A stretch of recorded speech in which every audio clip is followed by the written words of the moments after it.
ہماری کتابوں میں یعنی شیعہ کتابوں میں سیدہ فاطمۃ الزہرا علیہ السلام کی شہادت کے بارے میں متواتر اور کم از کم مستفید روایات موجود ہیں، لہٰذا ہمیں کسی صحیح یا معتبر سند کی حاجت باقی نہیں رہتی۔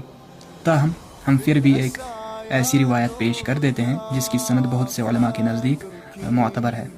یہ کتاب ہے المغنی فی الرد علی حسن الحسینی، یہ جناب محمد زکریا لامردی کی ہے۔ انہوں نے رد کیا ہے ان لوگوں کا جنہوں نے یہ دعویٰ کیا تھا کہ شیعہ کتابوں میں کوئی صحیح روایت موجود نہیں اور یہ شہادت کا واقعہ اصلاً ثابت ہی نہیں ہے شیعہ کتابوں میں۔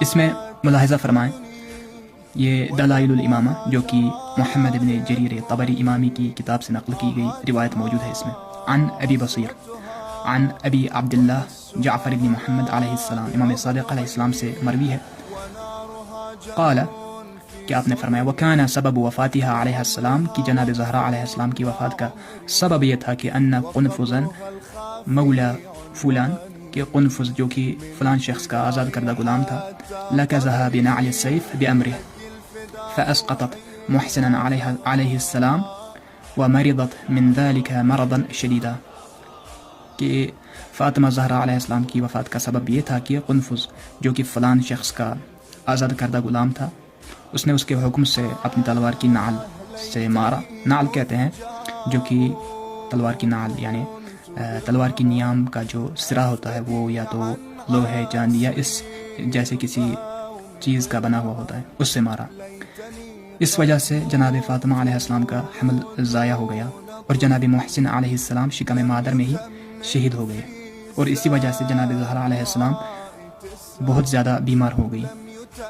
وَلَمْ تَدَعْ أَحَدًا مِمَّنْ آذَاهَا يَدْخُلَ عَلَيْهَا، اور آپ علیہ السلام ان لوگوں میں سے کسی کو اپنے پاس داخل ہونے کی اجازت نہیں دیتی تھی جنہوں نے آپ کو اذیت دی۔ وَكَانَ الرَّجُلَانِ مِنْ أَصْحَابِ النَّبِي صلی اللہ علیہ وآلہ، انہی لوگوں میں ایسے دو لوگ تھے جو اصحاب نبی میں سے تھے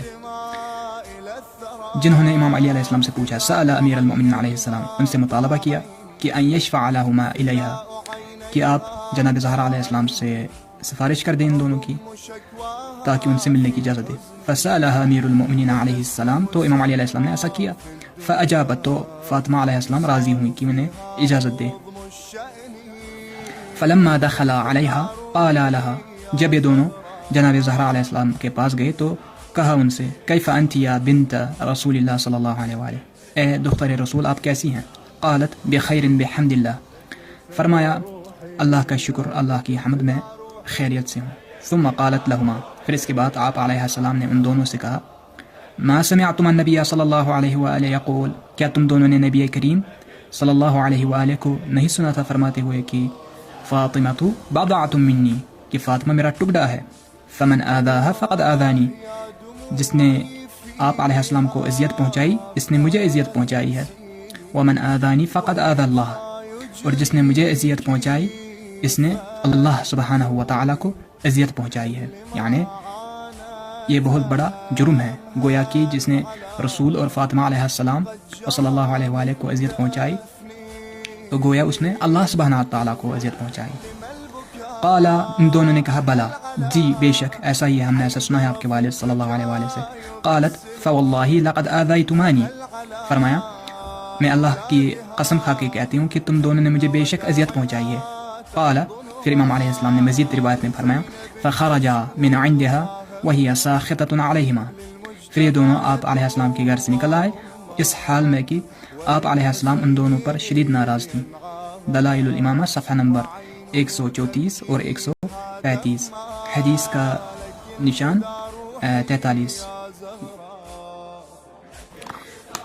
بعض علماء جنہوں نے اس روایت کو معتبر جانا ہے اس کی سند کو، وہ یہ جیسے کہ مرزا جواد التبریزی رضوان اللہ تعالی علیہ، انہوں نے کہا ہے عن دلائل الامامہ للطبری بسند معتبر عن الصادق علیہ السلام، اسی روایت کے بارے میں کہا یہ بسند معتبر ہے۔ اسی طرح سے شیخ عباس قمی نے بھی کہا روا محمد بن جریر طبری الامامی بسند معتبر عن ابی بصیر عن ابی عبداللہ علیہ السلام۔ اسی طرح سے محقق العلامہ المحقق السید جعفر مرتضی العاملی رحمہ اللہ نے بھی اس کی سند کو صحیح کہا۔